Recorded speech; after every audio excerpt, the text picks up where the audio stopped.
the threat from the unsaved. Now, some people will refuse to get saved because they might not necessarily see their pet in heaven. And as you know, in this world, it's become a very animal worshiping type of place. I mean, we couldn't even go to a place for a couple hours yesterday without everybody bringing their dogs to the corn maze. It's just like,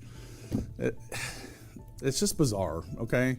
You can't leave your dog at home for 2 hours while you go do something. They have to be with you at all times. I mean, people walk around in shopping carts with their little dog bundled up, and they take their dogs that are not service dogs, and they pretend like they're service dogs, but unless it has that like service dog little thing on its back, then it's not a service dog, folks. That's just your pet that you just want to take everywhere you go. And it's gotten just like all humans die. That's the point it's making. It's not saying, we're equal with the animals. This is what people think, but it's not true.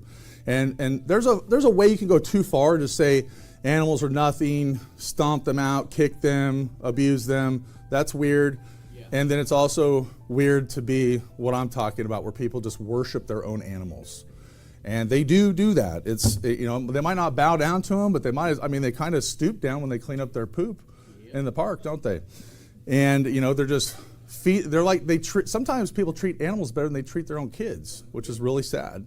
And that should tell you a little bit about how far society has slidden. But man should rejoice in his own works, for that is his portion, for who shall bring him to see what shall be after him? So, the point that he's making is that, every animal dies, human beings die, but it does say that the spirit of the animal goes downward. I'm not saying, that animal's in hell, because that's not what it says, okay?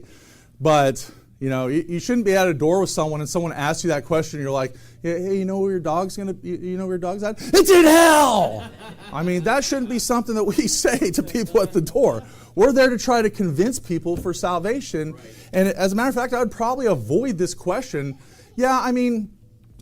Avoid foolish questions. But sometimes people genuinely want to know.